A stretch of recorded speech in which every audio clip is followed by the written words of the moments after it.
de organismos que vivieron en ese medio acuático. La precipitación de este carbonato genera, a diferencia del yeso, cristales microscópicos pero muy abundantes que se acumulan formando una especie de barro, que puede incluir también restos de conchas y caparazones. La precipitación se produce por cambios en las condiciones físico-químicas del agua, es decir, por variaciones en parámetros como la temperatura, la salinidad, el pH, etc.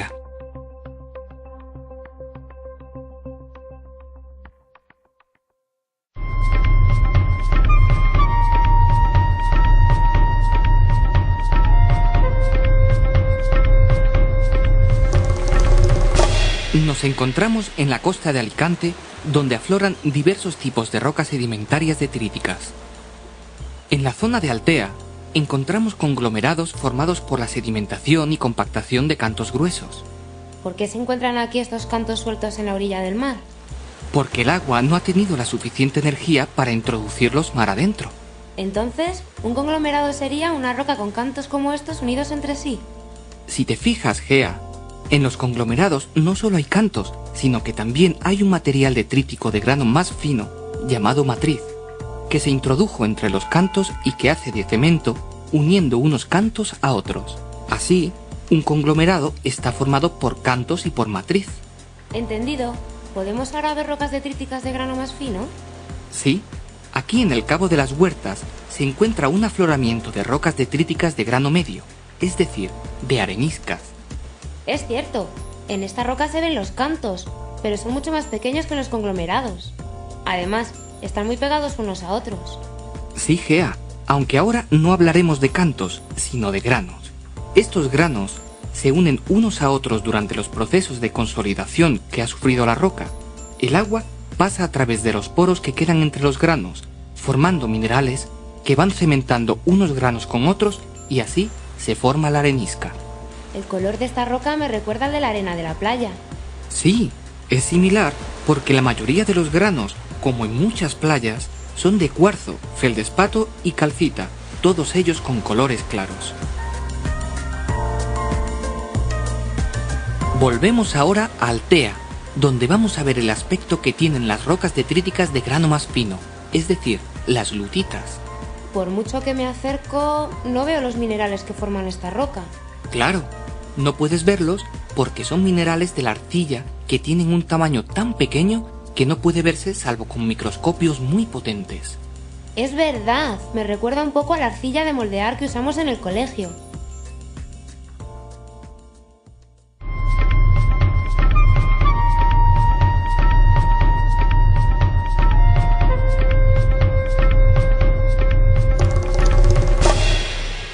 Aquí, cuando baja la marea en los acantilados de Rodiles en Asturias, encontramos un afloramiento espectacular de las rocas sedimentarias químicas más abundantes, las calizas. Parece que en este sitio las rocas se ordenan en capas. Sí, la formación de esta caliza ha sido rítmica, es decir, primero se forma una capa de un color y después otra de un color más oscuro, repitiéndose el proceso muchas veces. No veo los minerales que forman esta roca. ¿Es porque la roca es muy oscura? Esta roca está formada principalmente por calcita, aunque los cristales son tan pequeños que no pueden observarse a simple vista.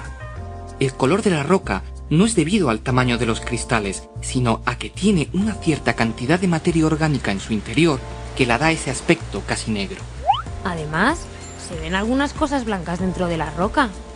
Estas figuras que ves son secciones de conchas fosilizadas, que forman parte de la propia caliza, ya que quedaron atrapadas cuando la roca aún no estaba consolidada en el fondo del mar. Por tanto, estás viendo una caliza con restos fósiles de organismos que vivieron hace muchos millones de años. Hasta aquí hemos visto distintos tipos de rocas sedimentarias. Las detríticas, con ejemplos de conglomerados, areniscas y lutitas, y las químicas, con las calizas que acabamos de ver.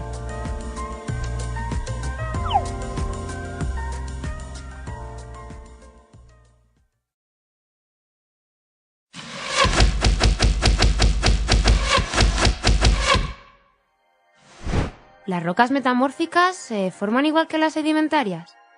No, Gea.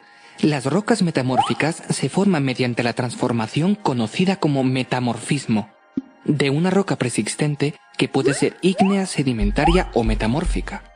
El metamorfismo conduce hacia importantes cambios de la roca original, tanto mineralógicos como texturales, derivados de la variación de la presión y la temperatura. Por tanto, la roca metamórfica final dependerá por una parte de las condiciones de presión y temperatura, y por otra del tipo de roca original, lo que implica la existencia de una gran variedad de tipos de rocas metamórficas. En términos generales, las rocas metamórficas pueden dividirse en dos grandes grupos, en función del tipo de proceso que han sufrido, es decir, del tipo de metamorfismo, que puede ser regional o de contacto. Pero, ¿qué es eso del metamorfismo regional?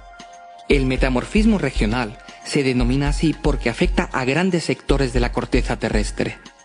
Podemos considerar una roca sedimentaria de grano fino como una lutita, que se encuentra en la superficie de la placa litosférica oceánica y que poco a poco se introduce debajo de la placa continental.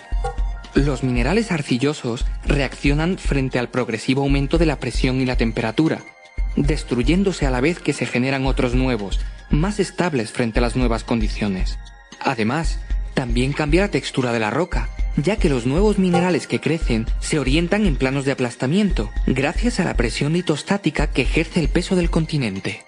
Esta orientación origina lo que se conoce como esquistosidad, que se manifiesta en la roca como superficies planas de rotura, muy evidentes en rocas similares a las pizarras. Bueno, pero me dijiste que había otro tipo de metamorfismo, ¿no? Sí, Gea, aunque es mucho menos importante que el regional, el metamorfismo de contacto se produce cuando la placa litosférica comienza a fundirse al alcanzar una gran temperatura y llegar a una determinada profundidad. El magma que se genera asciende a través de la placa continental y se instala en su interior, encajándose entre las rocas que están mucho más frías que el magma. Si suponemos que el magma se encaja en rocas sedimentarias arcillosas como las lutitas, estas reaccionarán ante el aumento de la temperatura, formándose una aureola alrededor del magma donde las lutitas se transforman en corneanas. Habitualmente, en la aureola crecen nuevos minerales como la andalucita o la cordierita, estables dentro del nuevo rango de temperatura.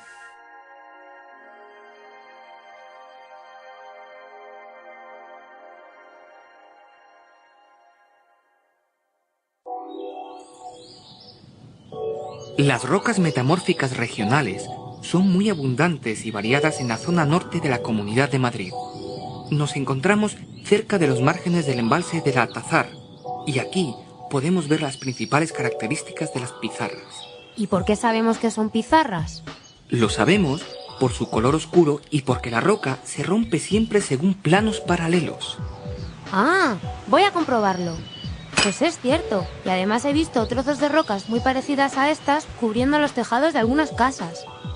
Sí, estos son los planos de la esquistosidad, que permiten partir la roca en lajas finas siguiendo esta orientación. Además, nos indica la dirección del aplastamiento que sufrieron los sedimentos arcillosos cuando les afectó el metamorfismo. ¿Todas las rocas formadas por metamorfismo regional son pizarras? No, Gea. Hay otras rocas diferentes. Estas del puerto de La Iruela, algo más al norte de Madrid, se llaman esquistos. Son más brillantes que las pizarras, aunque se parten de forma parecida.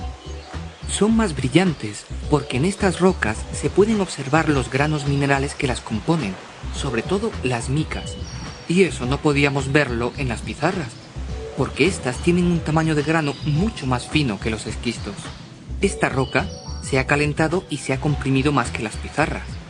En los esquistos podemos ver aún mejor los planos de la esquistosidad y estimar así la dirección del aplastamiento.